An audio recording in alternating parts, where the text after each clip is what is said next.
Hello guys, welcome back to my channel drama series. पिछले episode की कहानी आपको पिछले वीडियो में बता चुकी हूँ, जिसका लिंक आपको मेरे वीडियो सेक्शन में मिल जाएगा। पिछले एपिसोड में हमने देखा था कि रीचा शाहरुख को बताने की कोशिश करती है कि वो लड़की जैसी दिख रही है वैसी बिल्कुल भी नहीं है, वो इंसान नहीं है बल्कि चुड़ैल, राक्षस या कोई नागिन है। पर शाहरुख रीचा की बातों पर भरोसा नहीं करता। उसे बस ये लगता है कि रीचा जेलस फील कर रही है, इसलिए वो ये सब बक रही है। आगे नागरानी अपने साथियों को बताती है कि रीचा को उस पर शक हो गया है, इसलिए उसे रीचा का कोई ना कोई इंतजाम करना होगा कि इससे पहले वो अपना मुंह खोले। तो नागचित कहता है मैं अभी रीचा को मार के आता हूँ। तो नागरानी कहती है जब तक रीचा के पास वो अंगूठी है हम उसका कुछ भी नहीं बिगाड़ सकते, इसलिए हमें कुछ और सोचना होगा। आगे यामिनी डांस क्लास ले रही होती है तो वहाँ पर प्राचीन के बारे में बताया जा रहा होता है। तो यामिनी जैसे ही वहाँ के फोटोज को नोटिस करती है तो उसे फिर से एक फ्लैशबैक दिखाया जाता है, जहाँ पर वो शाहरुख को देखती है, नागरानी को और खुद को देखती है। तो यामिनी ये सब देखकर पूरी तरह शॉक्ड हो जाती है और दौड़कर बंटी के पास जाती है और उसे कहती है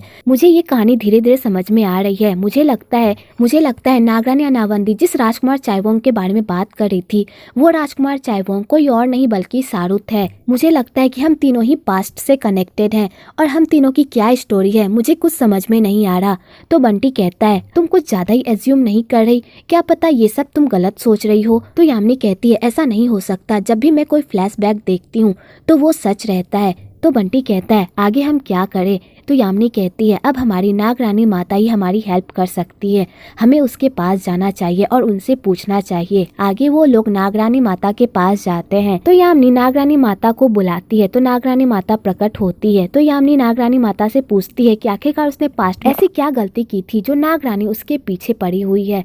तो नागरानी माता उसे कुछ भी नहीं बताती, बस इतना कहती है तुम बहुत ही अच्छी हो और तुमने बहुत ही अच्छे कर्म किए हैं और तुम्हारी अच्छाई कभी भी तुम्हें हारने नहीं देगी और ना ही तुम्हारे साथ कुछ भी बुरा होने देगी, तुम भरोसा रखो। और नागरानी माता ये कहकर वहाँ से गायब हो जाती है। इधर शाहरुख के पेरेंट्स शाहरुख से पूछते हैं कि वो रीचा से शादी कब करने वाला है। तो शाहरुख अपने पेरेंट्स को बताता है कि वो रीचा से प्यार नहीं करता, लेकिन वो एक ऐसी लड़की से मिला है जिसके मैं हमेशा सपने देखा करता था और उसे देखकर लगता है कि मैं उसे बरसों से जानता हूँ। तो शाहरुख के पापा कहते हैं ऐसा तो तभी होता है जब हमारा रिश्ता जन्मों जन्मों का होता है, अगर तुम उस लड़की से प्यार करते हो तो उसका हाथ कभी भी मत छोड़ना, ठीक है। शाहरुख थक हार के घर आता है और बेचारा जाकर सो जाता है। तो उसे फिर से एक सपना आता है जहाँ पर यामिनी सबके सामने डांस कर रही होती है। तो राजकुमार चाइवोंग सिर्फ यामिनी को ही देखते रहते हैं और नागरानी अनावंदी ये सब नोटिस कर रही होती है तो उसे बहुत ही जलन होती है। इधर महाराज भी अपने बेटे के इम्प्रेशन को नोटिस कर रहे होते हैं और वो महारानी से कहते हैं मुझे लगता है कि हमारे बेटे को ये नाचने वाली पसंद आ गई है, देखो तो हमारे बेटे को किस नजर से वो उसे देख रहा है।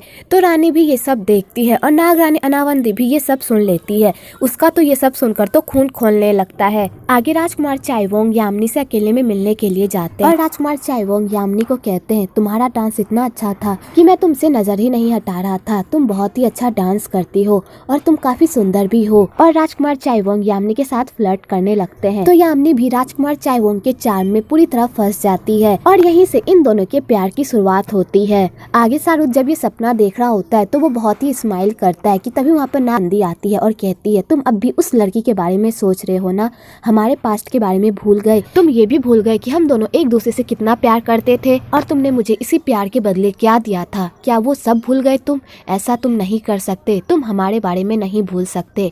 और नागरानी अनावंदी शाहरुख पर जादू करती है और उसके आत्मा को सीधा खंडर में लेकर जाती है। तो शाहरुख उस खंडर को और नागरानी को देखकर पूरी तरह हैरान होता है और वो नागरानी से पूछता है आखिरकार तुम कौन हो और तुम मुझे कहाँ पर लेकर आई हो। तो नागरानी कहती है क्या तुम भूल गए कि मैं कौन हूँ? क्या तुम ये भी भूल गए कि तुमने मेरे साथ क्या किया था? क्या तुम वो सब भूल गए? तुम्हारे दिल में अभी भी उस मीना के लिए प्यार है, तुम अभी भी उससे प्यार करते हो और उसकी सारी बातें तुम याद रखते हो। तो शाहरुख कहता है आखिरकार तुम कहना क्या चाहती हो, मैंने तुम्हारा क्या बिगाड़ा है? तो नागरानी अनावंदी कहती है तुमने जो मेरे साथ किया है उसका हिसाब तुम्हें इसी जन्म में देना होगा। अगर तुम्हें पास्ट की कोई भी बातें याद नहीं है तो मैं आज तुम्हें याद दिलाती हूँ।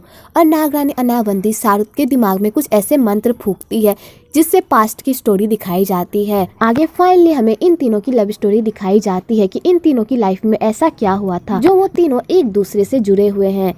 आगे 500 साल पहले की कहानी दिखाई जाती है, जहाँ पर नागरानी अनावंदी जख्मी होकर एक जाल में फंसी हुई होती है कि तभी दौर से राजकुमार चाइवोंग आते हैं और नागरानी अनावंदी को उस जाल से मुक्त करके बाहर निकाल देते हैं और उसके बाद सीमा पर अपने दुश्मनों से लड़ने के लिए चले जाते हैं। तो राजकुमार चाइवोंग उन लोगों से लड़ने की पूरी कोशिश करते हैं, पर बाद में बेचारे खुद जख्मी हो जाते हैं। तो नागरानी अनावंदी राजकुमार चाइवोंग का ट्रीटमेंट करती है और उसे ठीक करती है। जब राजकुमार चाइवोंग को होश आता है और वो नागरानी अनावंदी को देखता है तो वो उससे पूछता है कि वो कौन है और वो यहाँ पर क्या कर रही है। तो नागरानी अनावंदी उसे बताती है कि वो वही है जिसने उसे दूसरी लाइफ दी है। और राजकुमारी अनावंदी राजकुमार चाइवोंग को अपनी खूबसूरती से इस तरह अट्रैक्ट करती है कि राजकुमार चाइवोंग भी खुद को नहीं रोक पाते और वो दोनों बिना प्यार में पड़े ही एक दूसरे के साथ संबंध बना लेते हैं। आगे राजकुमार चाइवोंग अपने महल वापस जा रहे होते हैं तो नागरानी अनावंदी बहुत ही उदास रहती है। तो राजकुमार चाइवोंग कहते हैं, तुम टेंशन मत लो, मैं बहुत जल्द तुम्हें लेने आऊंगा। मैं तुमसे बहुत प्यार करता हूँ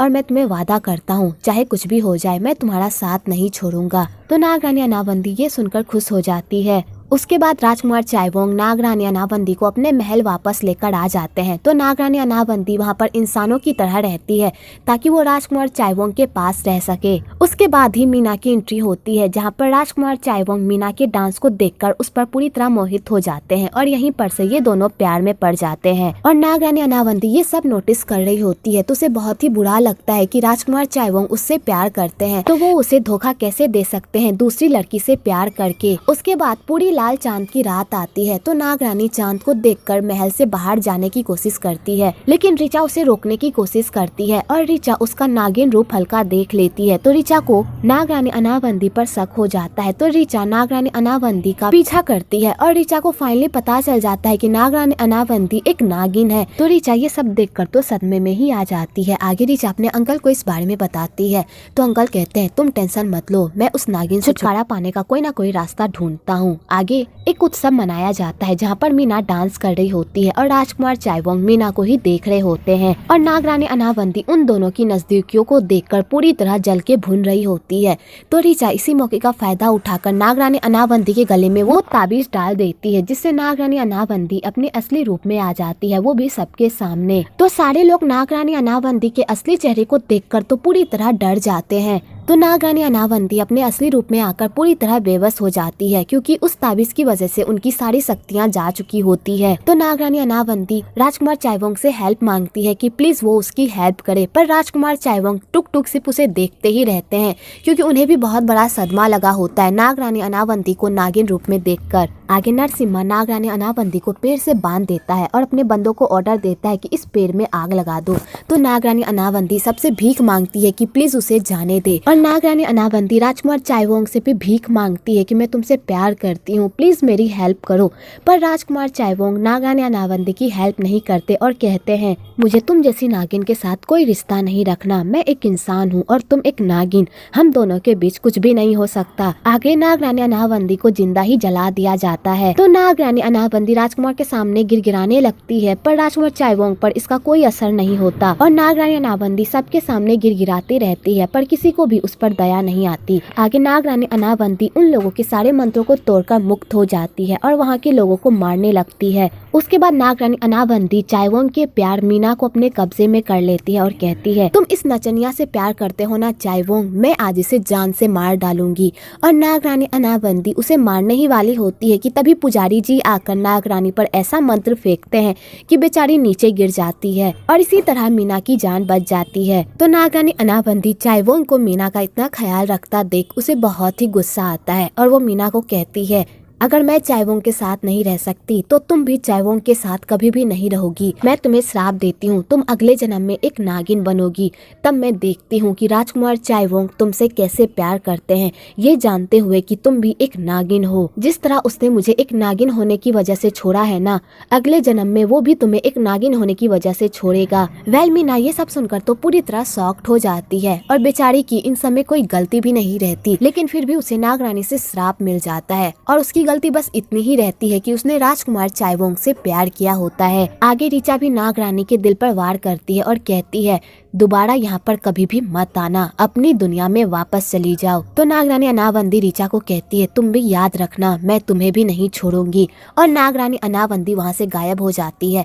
तो सारे लोग नागरानी अनावंदी को ढूंढने के लिए उस खंडर में जाते हैं और उसे उस खंडर में एक मूर्ति में कैद कर देते हैं, जहाँ पर नागरानी 500 सालों से कैद थी। आगे शाहरुख को जब ये सब याद आता है वो तो पूरी तरह सदमे में ही चला जाता है। इधर शाहरुख के पापा को एक सपना आता है कि शाहरुख कहीं मुसीबत में फंसा हुआ है। तो शाहरुख के पापा सीधा शाहरुख के पास जाते हैं और उसे उठाने की कोशिश करते हैं, पर शाहरुख नहीं उठता। तो उसकी माँ कहती है शाहरुख को हॉस्पिटल लेकर जाना चाहिए, देखिए ना वो नहीं उठ रहा। तो शाहरुख के पापा कहते हैं तुम टेंशन मत लो, मैं अपने बेटे को किसी भी कीमत पर वापस लाकर रहूंगा, तुम बस यहीं रहना। और शाहरुख के पापा पूजा करने के लिए मंदिर चले जाते हैं और ध्यान लगाकर शाहरुख को खोजने की कोशिश करते हैं। आगे नागरानी अनावंदी शाहरुख को कहती है तुमने जो भी किया है उसकी सजा तुम्हें जरूर मिलेगी और तुम्हें मेरे पास वापस आना होगा। और नागरानी अनावंदी शाहरुख पर हमला कर देती है। दूसरी तरफ शाहरुख के पापा ध्यान में मग्न रहते हैं और उनकी मेहनत रंग भी लाती है और शाहरुख के पापा भी उस खंडर में पहुंच जाते हैं अपने बेटे को बचाने के लिए। और शाहरुख के पापा नागरानी से भीख मांगते हैं कि वो उसके बेटे की जान बख्श दे। तो नागरानी कहती है तुम कौन सा दूध के धुले हुए हो, तुम भी मेरे दुश्मन हो और मैं तुमसे भी बदला लेकर रहूंगी। तो शाहरुख नागरानी को कहता है मुझे नहीं पता कि मैंने पास्ट में तुम्हारे साथ क्या किया, लेकिन अगर मैंने तुम्हारे साथ वो सब किया है तो उसके लिए मैं तुमसे माफी मांगता हूँ, प्लीज हम लोगों को छोड़ दो। तो नागरानी कहती है इसी तरह मैं भी तुमसे भीख मांग रही थी, क्या तब तुमने मेरी बात सुनी थी जब मैं चिल्ला रही थी, दर्द से कहरा रही थी? क्या तब तुमने मेरी बात सुनी थी? क्या तुमने मेरी हेल्प करने की जरा सी भी कोशिश की थी? नहीं ना, तो मैं तुम पर रहम क्यों दिखाऊं? और नागरानी उन दोनों पर हमला करने लगती है। तो शाहरुख के पापा अपने बेटे को बचाने के लिए कुछ मंत्र पढ़ने लगते हैं और उस मंत्र की शक्ति से वहाँ पर एक चक्र बन जाता है जिसे नागरानी नहीं भेद पाती। तो शाहरुख के पापा इसी मौके का फायदा उठाकर अपने बेटे को कहते हैं अपने सपने की दुनिया से बाहर निकलो और अपने रूम और अपने बिछावन को याद करो जहाँ पर तुम सो रहे हो। ये सच्चाई नहीं है, ये एक सपना है। अपने घर के बारे में सोचो, अपने रूम के बारे में सोचो और उस पर ध्यान लगाओ, तभी तुम यहाँ से बाहर निकल सकते हो। तो शाहरुख ध्यान लगाता है अपनी रूम की तरफ और वो अपने सपने से उठ जाता है। तो उसकी माँ उसे देखकर बहुत ही खुश होती है। तो शाहरुख अपनी माँ से पूछता है पापा कहाँ पर हैं? कि तभी उधर से शाहरुख के पापा आ जाते हैं। तो शाहरुख को समझ में नहीं आता आखिरकार अभी अभी उसके साथ क्या हुआ। तो शाहरुख के पापा कहते हैं अभी अभी तुम्हारे साथ जो भी हुआ वो सब सच है। मुझे पता है कि आजकल के बच्चे इन सब में नहीं मानते, उन्हें लगता है कि ये सब एक ढकोसला है, लेकिन मैं सच कह रहा हूँ ये सब होते हैं। और मुझे नहीं पता आखिरकार नागरानी तुम्हारे पीछे क्यों पड़ी है, आखिरकार हमने उसका क्या बिगाड़ा है, लेकिन मुझे इतना जरूर पता है कि हमारी पास्ट की कड़ी ही उस नागरानी से जुड़ी हुई है जो हमारा अभी तक पीछा नहीं छोड़ रही। तो शाहरुख ये सब सुनकर तो टेंशन में ही आ जाता है और बेचारा सोच में पड़ जाता है कि वो इस बात पर यकीन करे या ना करे। तो शाहरुख के पापा कहते हैं बेटा तुम टेंशन मत लो, मैं तुम्हें कुछ भी नहीं होने दूंगा, मैं तुम्हें सारी बुरी शक्तियों से बचा कर रहूंगा। इधर नागरानी बहुत ही दुखी होती है और खूब रो रही होती है क्योंकि उसने बहुत कोशिश की पर शाहरुख उसके पास नहीं आ पाया और ना ही शाहरुख को उससे प्यार हुआ। तो नागरानी डिसाइड कर लेती है कि जिस बंदे ने उसके साथ गलत किया है वो उन सबको सजा देगी और तिल तिल कर मारेगी। वेल आपको नागरानी अनावंती और राजकुमार चाइवोंग की लव स्टोरी में किसकी गलती दिखती है? मुझे तो राजकुमार चाइवोंग की ही दिखती है। अगर वो नागरानी अनावंती से सच्चा प्यार करता था तो उसे दूसरी औरत की तरफ नजर उठाकर नहीं देखना चाहिए था, क्योंकि तभी राजकुमार चाइवोंग को ये बात पता नहीं थी कि नागरानी अनावंती एक नागरानी है और राजकुमार चाइवोंग ने ही नागरानी और मीना दोनों के साथ गलत किया। लेकिन बीच में फंसी बेचारी यामिनी उर्फ मीना, उसकी गलती ना होते हुए भी बेचारी को इतना कुछ झेलना पड़ रहा है। वेल आपको इन दोनों की लव स्टोरी में किसकी गलती लगती है कमेंट में जरूर बताइएगा। वेल आगे नागरानी अपने बदले के लिए क्या क्या गुल खिलाती है और वो शाहरुख और यामिनी की लाइफ में क्या क्या प्रॉब्लम्स खड़ी करती है वो आपको आने वाले एपिसोड में ही पता चलेगा। अगर आपको ये वीडियो पसंद आई हो तो एक लाइक जरूर करें और अगर आपने अभी तक मेरे चैनल को सब्सक्राइब नहीं किया है तो जल्दी से मेरे चैनल को सब्सक्राइब कीजिए और हाँ बेल आइकन को दबाना बिल्कुल भी मत भूलिएगा ताकि आप मेरे वीडियोस की अपडेट मिलती रहे।